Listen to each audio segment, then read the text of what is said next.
Tenali double horse వారి సంక్రాంతి శుభాకాంక్షలు. జయ శ్రీమన్నారాయణ.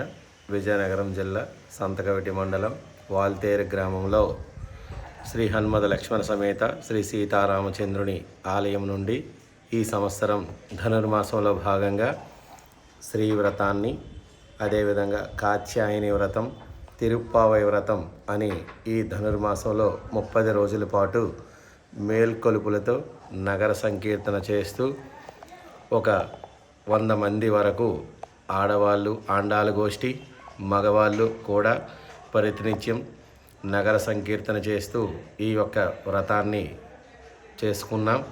ఈ తిరుప్పావై వ్రతాన్ని అనేది మనకి ఆండాల తల్లి గోదామాత మనకి అనుగ్రహించింది.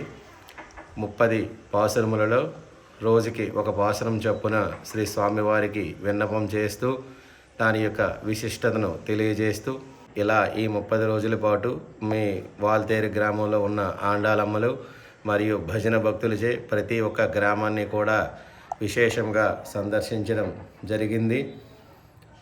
చివరకు 30వ రోజున భోగి నాడు శ్రీ స్వామివారికి గోదా రంగనాథుల యొక్క కళ్యాణ మహోత్సవం కూడా అత్యంత వైభవంగా చేయడం జరిగింది.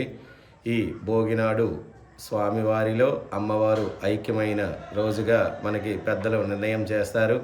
అదేవిధంగా ఈ వాల్తేరు గ్రామంలో ప్రతి ఒక్కరూ కూడా సమాస్త్రైన పరులై నిత్యము హరినామ సంకీర్తన చేస్తూ నగర సంకీర్తన చేస్తూ ఈ ఆలయాన్ని దినదిన అభివృద్ధి చేస్తూ ఉండడం జరుగుతుంది. 5 లక్షల సంవత్సరాల క్రితం గోదాదేవి ఏ విధంగా అయితే కృష్ణుని వర్షాల కోసం, పాడి పంట సమృద్ధి కావడం కోసం ఏ విధంగా అయితే వ్రతాన్ని చేసిందో అదేవిధంగా ఈ వాల్తేరు గ్రామంలో కూడా ఈ రామాలయంలో అదేవిధంగా అత్యంత వైభవంగా నారాయణనే నమకే అనే మొదటి పాసురంలోను, పార్కడలల్ పయ్యెత్తండ్ర పరమనాడి పాడి అని 2వ పాసురంలో పెద్దలు ఏమి తెలియజేశారో అదే విధంగా చేస్తూ ఈ 30 రోజుల పాటు ఈ కార్యక్రమాన్ని నిర్వహణ అత్యంత వైభవంగా చేశారు. ప్రతి సంవత్సరం కూడా ఈ ధనుర్మాసంలో భాగంగా ఇటువంటి వైభవోపేతమైన కార్యక్రమాలు కొనసాగించాం.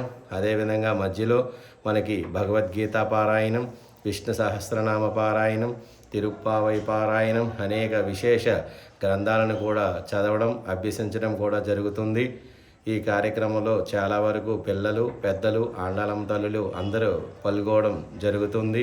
ఈ హరినామ సంకీర్తన ఎందుకు చేస్తారంటే గోదాదేవి ఆనాడు పాడి పంట కొంచెం సమృద్ధిగా లేకపోవడం వల్ల భూదేవి యొక్క అంశతో గోదాదేవిగా ఆవిర్భావం చెంది ఆ విధంగా కృష్ణుణ్ణి పూజించి కృష్ణ తత్వాన్ని అందరికీ తెలియజేస్తూ కృష్ణుణ్ణి పూజిస్తూ పాడి పంట సమృద్ధిగా ఇవ్వవయ్యా అని మనం వేడుకోవడంలోనే ఉంటుంది కదా. అమ్మ నాకు భోజనం పెట్టు అంటే పెడతారు. అదేవిధంగా శ్రీ స్వామివారు కూడా మనకి అడిగింది అన్నీ ఇస్తారు, అడగకపోయినా ఇస్తారు. అలాంటి విశేషమైన స్వామివారికి ఈ పాటల రూపంలో, ఈ 30 పాసురముల రూపంలో అమ్మవారికి మనకు వర్ణించి ఈ విధంగా చేయవయ్యా, మీకు నెలకి 4 వర్షాలు పడతాయి, మీ పాడి పంట సమృద్ధిగా ఉంటుంది అని మనకు తెలియజేయడం అనేది జరిగింది. చరిత్ర సృష్టించినోడు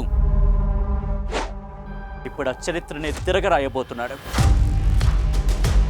అబద్ధాల గోడల్ని బద్దలు కొట్టి నిజాలను రాగా మీ ముందుంచబోతున్నాడు.